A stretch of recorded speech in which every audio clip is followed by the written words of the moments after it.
ny mofinaina isan'andro atolotry ny mpitandrina rakotina valina maoly.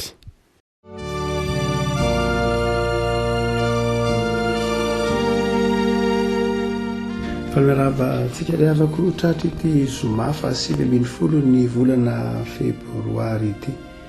dia manonona ny fiadanan'ny tompo amintsika ary manonona ny fifalian'i Jesoa amintsika. Ny mofinaina voalahatra ho antsika ry havako dia ny jaona voalohany toko 2 jaona voalohany toko 2 ny andininy 412 ka hatramin'ny andininy 712. Jaona voalohany toko 2 andininy 412 ka hatramin'ny andininy 712. Vakitsika amin'ny anaran'i Jesoa. Nanoratra taminareo raha aho satria efa nahalala ilay hatramin'ny voalohany ianareo. Nanoratra taminareo zatovo aho satria mahiry ianareo ary mitoetra ao anatinareo ny tenin'Andriamanitra sady efa naharisy ilay ratsy ianareo. Aza ty izao tontolo izao na izay zavatra eo amin'izao tontolo izao. Raha misy olona ty izao tontolo izao dia tsy ao anatiny ny fitiavana ny ray, fa ny zavatra rehetra eo amin'izao tontolo izao dia ny filan'ny nofo sy ny filan'ny maso ary ny rehaka momba izao fiainana izao dia tsy avy amin'ny ray fa avy amin'izao tontolo izao zany. Ary mandalo izao fiainana izao sy ny filany fa izay manao ny sitrapon'Andriamanitra ny maharitra mandrakizay. Ray masina manao masinanay amin'ny fahamarinana ny teninao ny fahamarinana. Aza ty izao tontolo izao na izay zavatra eo amin'izao tontolo izao mandalo izao fiainana izao sy ny filany fa izay manao ny sitrapon'Andriamanitra ny maharitra mandrakizay. Aza ty izao tontolo izao. Raha miteny jaona fomba fiteny jaona mihitsy jaona apôstôly io izay nanoratra ny filazantsara. Ny mpanoratra rehetra moa zany ireo exégète ny testamenta vaovao dia miara-miombina ny ankabeazany fa i jaona apôstôly nanoratra ny filazantsara ka ny jaona ary nanoratra ity epistily ity rahateo. Ny matetika miverina amin'ireo amin'ny filazantsara zany na ity epistily ity dia miverimberina ny teny hoe izao tontolo izao, teny fanalahidy mihitsy amin'ny jaona ny teny hoe izao tontolo izao. Fa raha miteny jaona hoe izao tontolo izao dia mandray roa zany. Eo la izao tontolo izao izay toerana, izao tontolo izao toerana zany, izao tontolo izao toerana, lay onenana zany, lay toerantsika. Fa ao koa lay izao tontolo izao zay ery zay erin'ny maizina, lay ataontsika koa hoe lay fanahy, lay toetra zay eto amin'ilay tany honenana, eo amin'ilay toerana honenana. Mety samy zao tontolo izao ilazana anareo, misy manao hoe zanak'izao tontolo izao. Zany hoe zanak'izao tontolo izao dia eto amin'izao tontolo izao. Lay izao tontolo izao zay milanja ilay toerana io. Nefa koa lay izao tontolo izao toerana io dia anjakan'ilay iasan'ilay zao tontolo izao zay fanahy ratsy zany na ny ataontsika hoe ny herin'ny fandravana isan-karazany. Dia eo zany eto zany dia mandray roa zany. Jaona zany eto miteny manao hoe aza ty izao tontolo izao dia izao lay izao tontolo izao zay tsy afa-tsy akory fa lay hery manimba, lay fakafizana fiainana, lay izao tontolo izao tsy mieritreritra ny fiainana mandrakizay, ilay izao tontolo izao misaraka amin'Andriamanitra, ilay izao tontolo izao tsisy an'Andriamanitra. Aza ty izany izao tontolo izao zany. Raha miteny zany Jesosy hoe aza ty izao tontolo izao dia tsy ilay izao tontolo izao toerana loatra hoe aza ty ny tanindrazana na aza ty ny izao tontolo izao toerana hoe aza ty ny firenena na aza ty ny fokotany misy ianao, tsy izay loatra. Fa hoe aza ty izao tontolo izao dia izao lay toe-tsaina, lay lay manimba lay ratsorona de lay devoly sy ny miasany zay le zao tontolo zao de aza tiany iny zao tontolo zao i zany aza makamamy iny asany maizana ny filany nofo ny sitrapo adala eto am'ty zao tontolo zao ty fa izao izy mandalo izany izao tontolo zao zany fa ao amin'Andriamanitra ny maharitra mandrakizay eo zany a de misy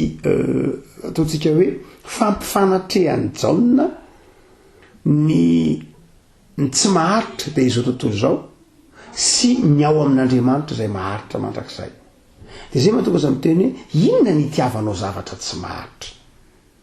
inona ny itiavanao zavatra mielina, inona ny itiavanao zay fahavalo resy satana ngefa resy inona ny tiavanao, inona no anarahanao resy faharesena zay manaraka ny satana de manaraka faharesena, zay manompo ny asa ratsy ny satana de manompo faharesena mandalo zany ty zao tontolo zao ty fa Andriamanitra maharitra mandrakizay fa ny fahaolevako malala izy manao hoe aza tiako zay zavatra eto am'izao tontolo zao raha miteny izy lay zavatra eto am'izao tontolo zao de lay vokariny zao tontolo zao ka mampifanohatra ny olona amin'Andriamanitra io zany le hoe zavatra eto am'izao tontolo zao tsy ny hoe tanindrazana loatra tsy zay loatra satria latsika hoe tontolo zao toerana io fa misy koa le hoe zavatra vokariny zao tontolo zao zay mahatonga atsika misaraka amin'Andriamanitra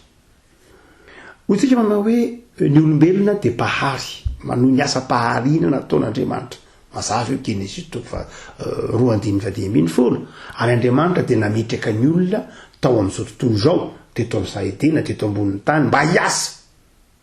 sy hitandrona io lay toetra mahary nataon'Andriamanitra ao anatin'ny olombelona de ny olombelona zany amin'ny fiainana isan'andro dia mitantana izao tontolo zao manohy ny asa paharina nataon'Andriamanitra de misy ataontsika hoe créativité ataon'ny olombelona isan'andro amin'ny fiainana na mozika io na asa tanana io na taozava-baventy io na taka zany dia ahitanao ny mahapahary ny olombelona ny zava-manan'aina hafa tsy tahaka ny olombelona mety misy any vitsika na tahaka zany manao trano na ohatr' zany fa tsy de hitovy loatra amin'ny asan'ny olombelona zay nataon'Andriamanitra lay asa pahary ao anatin'ny olombelona fa izao nefa ravako malala lay asa paharina nataon'ny olombelona io de tsy tanteraka satria nanota ny olombelona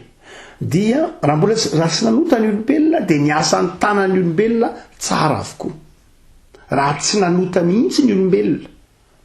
dia ny asan'ny tanan'ny olombelona de tsara avokoa fa saingy nanota ny olombelona le toetra-pahary tao anatin'ny olombelona de ao anatin'ny olombelona nataon'Andriamanitra ao zany saingy zao ao amin'io asa tanana nataon'ny olombelona io de hita ny mahampanota azy amin'ilay ditanan'ny olombelona zany dia hita mandrakariva ny mahampanota azy ao anatin'ny olombelona lay toetra-pahary nataon'Andriamanitra saingy zao amin'ny zavatra rehetra zay nataon'ny olombelona de zao hita ny mahampanota azy hita eny amin'ny ditanany eny raha ohatra ka manao zavatra zay everin'ny olombelona ho tena tsara de zao mety ho ratsy eo mason'Andriamanitra hitantsika ny tilikambon'ny papela anke zany tsara teo mason'ny olombelona nanao ny tilikambon'ny papela avo de avo manakatra ny lanitra saingy zao ratsy teo mason'Andriamanitra misy zavatra ataontsika everintsika ho tsara fa ratsy ao anatrehan'Andriamanitra satria mpanota isika mety manao tao zava-baventy tsika mety manao zava-kanto tsika fa hita ao anatin'ny zava-kanto ataontsika olombelona mahampanota atsika jereva sary tahaka zany ianao misary dehibe inge hitatsika amin'ny vanim-potoana ny ataontsika hoe moyen âge vanim-potoana zay ataontsika hoe ny rearian'ny olombelona mihitsy fa mirapiratana fa mirapiratany sary nataon'ireo hosodoko nataon'ireo olona malaza saingy zao hitanao ihany ny mahampanota azy hitanao hoe tsara la izy ary fa hitanao hoe ndry olombelona mpanota ihany nanao an'io jerenao ny sary de hitanao eo hitanao misary mibiridana ohatra misary n'olona mitanjaka ohatra sy ny sisa rehetra amin'ny zavatra rehetra zay ohatra ataovy hoe manamboatra trano anao na fiarakodia hitanao fa misy manimba ny tontolo iainana mandrakariva izy zay rehetra ataon'ny olombelona dia hitany mahampanota azy eto ary avako malala zay mahatonga ny tompo eto ny temanao hoe amin'ny alalanjaona asa ty izao tontolo zao satria la izao tontolo zao io dia izao misy zavatra ataon'ny olombelona nge mampisaraka ny olombelona amin'Andriamanitra tsy zay rehetra nataon'ny olombelona akory dia mahatonga antsika manakaiky an'Andriamanitra ohatra ny fahitalavitra tsy maiky sika fa tsara ny fahitalavitra aza-piteny kosa aloha hoe ratsy ny fahitalavitra fa mahita zavatra tsara ny fahitalavitra ianao mahita fanabeazana fitezana momborona tsara momba ny vaovao tontolo iaina sy ny sisa rehetra fa izao koa tsy maiky koa isika fa misy zavatra ratsy eo amin'ny fahitalavitra miaiky tsika no zany dia zao aza ty raha izao tontolo zao aza ty lay zavatra eo amin'izao tontolo zao dika zany dia zao lay zavatra eto amin'izao tontolo zao tsy inona misy zavatra misy imperfection misy zavatra tsy tanteraka ka tsy azo ametrahana ny fo ataonao olona metraka ny fonao amina zavatra fantatrao fa tsy tanteraka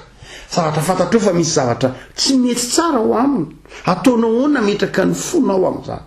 aizany misy ny fahatanterahana ao amin'i Jesosy ao amin'ny asan'Andriamanitra ao amin'Andriamanitra ny misy zavatra tanteraka lay perfection lay zavatra tsisikyanina dia zao ao aminy napetraka ny fo fa raha ohatra ka apetraka ao amin'ilay zao tontolo zao izay misy lafiratsy ny fonao dia maratra ianao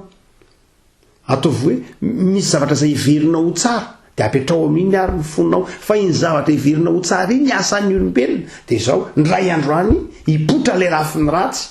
dia maratra ny fonao fa apetrao ao amin'i Jesosy ny fonao ao amin'i Jesosy ao amin'Andriamanitra ao lay maharitra mandrakizay ao tsisy zavatra ratsy ao zavatra tsara mandrakariva raha vao eto amin'izao tontolo zao zany na ny zavatra eto amin'izao tontolo zao nametrahanao ny fonao sy ny fitiavanao dia tsy maintsy maratra ianao tsy maintsy malahelo ianao simby ianao kivy ianao ataovy hoe manana zavatra tsara ianao dia apetrao amin'iny ary ny fonao fa aza miangona hoe za dia eto amin'ity télé ty foana na eto amin'ity ordinateur ty foana na eto amin'ity téléphone ty foana na atao hitsangatsangana ato amin'ity trango tsara tarehibe ty na anao isakafo foana atao dakozia fato be dehibe na andeha anao vakansa foana amin'ity toerandria zany rehetra ny tsara fa tsy azo ametrahana ny fo zany rehetra ny tsara fa tsy azo ametrahana ny fitiavana manontolo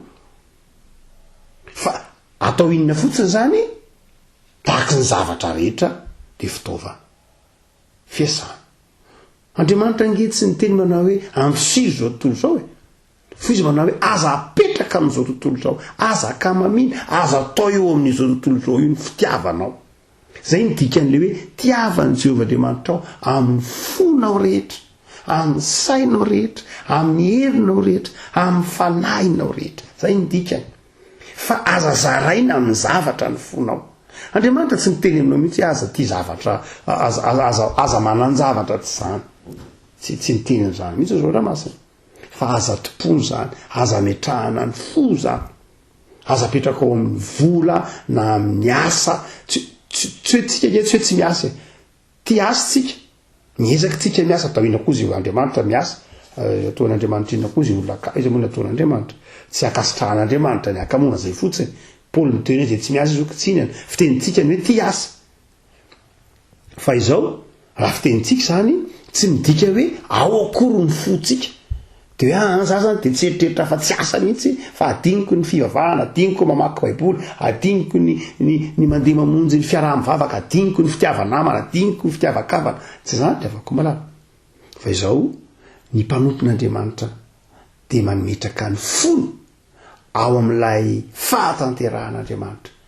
fa tsy eto amin'izao tontolo zao dia avako malala zao ny afatra ao anao aza ty izao tontolo zao mamitaka izao tontolo zao akoso-bolamena ihany zao tontolo zao mety manondrotra ny olona vetivety amin'ny voninahitra izy mety manondrotra ny olona vetivety amin'ny fahatsarana sy ny orakoraka izy fa izao mampianjera ny olona betsaka ankeo ireo olona malaza fatatsika naneran-tany sanatria tsy mandatsa sanatria ny vav'Andriamanitra mitondra ny fiainan'ny olona fa misy olona malaza eran-tany tamin'ny sihetry ny zavakanto ny fahalalana fa izao aizan'ny farana izy ireny vakeo ny tantarany aizan'ny farana izy ireny aza ty zao tontolo zao hoy ny iran'ny protestanta hoe mamitaka mihitsy izao tontolo zao ohatra ny tsara vetivety ary ny zavatra eto am'izao tontolo zao tsy azo atao tanjona ry avako atao fiasana reny fa tsy atao tanjona tsy tanjona ny hoe za nytanjoko amity de anana an'izao tsy zay fitenitsika manao hoe Andriamanitra de tsy verbe avoir fa verbe être fitenitsika mandrakarivo zay to mofonaina no hoe Andriamanitra tsy lay manana ny zava-dehibe amin'Andriamanitra ny teny hoe Yahvé na Jehova ny fakanteny de être zany hoe lay maha olona lay maha iza zany fa tsy ny fananana akory fa ny olona mieritreritra mandrakariva mieritreritra zao moa zany de ny fiaina kristianina raha de mbola raisitsika foana hoe fananana fa ny fiovan'ny le maha izahangy Andriamanitra mahamaiky an'Andriamanitra nge le maha enao anao le finonao la enao velona ao aminy fa tsy lay zavatra ananana tsy lay fananana tsy lay objet tsiny akory ny zava-dehibe amin'Andriamanitra fa zany vokatra ihany zay mahatonga ny fiovantsaina zay nidikany hoe fiaina kristianina fa tsy fanananjavatra akory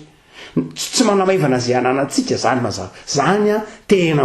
zany kosa loka zava fa Andriamanitra manome an'izany maimaipoana zany zavatra mahadifo ny fitahin'Andriamanitra mifaly rehefa mahazo mifaly satria tian'Andriamanitra ary tokony hifaly atsika rehetra mihitsy makanjo tsara fa zao tsy zay nytanjona sy hoe manaraka an'Andriamanitra mba ananandry tsy zay mihitsy raha izay de zao ny teneny soatra masina hoe raha ty am'izao tontolo zao ihany ao natenanao ny Kristy de mahantra indrindra noho ny olona rehetra ianao satria ny tanjony fiaina kristianina tsy fananana fa fiainana miaraka amin'ny Andriamanitra zay le tenentsika hoe être fiainana miaraka amin'Andriamanitra fa ny fananana rehefa aveo mandeha ho azy fa noho ny toetsain'izao tontolo zao ange mahatonga atsika manadin'ilay hoe iza miaraka amin'Andriamanitra ny zava-dehibe fa ny avoara de zavatra mandeha ho azy zany io Abrahama voarentsika tamin'ny mofonainao maly mihin'Andriamanitra be dehibe nge zany Mosesy mihin'Andriamanitra be dehibe nge zany Jakoba nanana be dehibe zany ary Petera efa nytenen'ny tompo manao hoe raha mbola misy olona mahafotrano na arena na inona tena mbola mandray zavatra be dehibe mihoatra no zany nareo andray avy 10 zato eny azy am'izao fiainan'izao no zany tsy tenin'Andriamanitra zany fa tsy zany ny tanjona fa ny tanjona de ny hoe za miaraka amin'Andriamanitra ny tanjona fiaina kristianina tsy ny fananana ny zavatra fa ny toetra inona ny tanjonao ny tanjoko amin'ny fiainana ny idealiko de zao mba hoendry mba ho tia namana mba ho tia tontolo iainana mba hafana fo amin'ny asan'Andriamanitra mba manana fo mahay manome mba zay le toetra zay le être fa tsy ny tanjoko amity dia anana zao tsy zay loatra tsy zay tsy fiaina kristianina fa fiaina kristianina hoe inona ny tanjonao mba hay ny tanjoko amity de mba tsy hana lolopo amin'olona tanjoko amity de mba tsy mora tezitra ny tanjoko amity de mba tsy olona mpamaly faty ny tanjoko amity de mba tsy olona be felonana ny tanjoko amity de mba ho tia ny namako zay le hoe être afaka malala engane ho takatrao fa zava-dehibe ny fitiavantsika an'Andriamanitra aiza no apetraka ao ny fonao de hoy Jaona amin'ny teny manao hoe aza ty zao tontolo zao na iza zavatra eto am'izao tontolo zao zavatra eto am'izao tontolo zao fiasana ihany fitaovana ihany asan'olombelona omen'Andriamanitra anao amin'ny fotoana ilanao an'izany fa ao amin'Andriamanitra apetraka ny fo de hoy izy manao hoe fa mandalo tsininy izao tontolo zao sy ny filany reo zavatra eto am'izao tontolo zao reo mandalo fa amin'Andriamanitra ny maritra mandrakizay ivavaka sika tompo sotranao zahay fa manafatra anay ny soratra ao masina tsy akamamy ny fiainana eto am'izao tontolo zao ny zavatra zao tontolo zao zay mampisaraka anao aminay aza indraindray fitaovana ihany reny fiasana ihany reny mampifaly anay reny fa ao aminao no miatrahanay ny fonay sy ny fitiavanay tsy mahay mity anao amin'ny mahaizay anay manontolo zay tompo raha tsy aty anatinay ny fanainao masina koa dia aoka hitoetra matanjaka, hitoetra mahery aty anatinay ny fanahinao masina, ahafahanay mitianao Andriamanitra mihoatra ny zavatra rehetra, ary ahafahanay kosa mijoro vavolombelon'ny fitiavanao. Ampianarizay Tompo, mandeha araka ny sitraponao betsaka ny rendrarendra eto amin'izao tontolo izao, asa ny tananay izay indrandray aza hitao man'izao tontolo izao anay, hotomponay ny asa ny tananay, ny herin'ny sandrinay, ny herin'ny fahalalanay, ny vokatry ny sainay, ny hotomponay fa tsy ianao Andriamanitra, dia mandrafo aminay Tompo, aoka velominao aty am-pony mandrakariva ny fitiavana anao. Saotra Tompo fa mampatsiaro anay ianao fa mandalo izao fiainana izao, mielina fa ao aminao ihany maharitra mandrakizay. Saotra Tompo fa afaka mametraka ny fiainanay, ny fonay ao aminao zay maharitra mandrakizay zay. Anaranao Jesosy. Amen.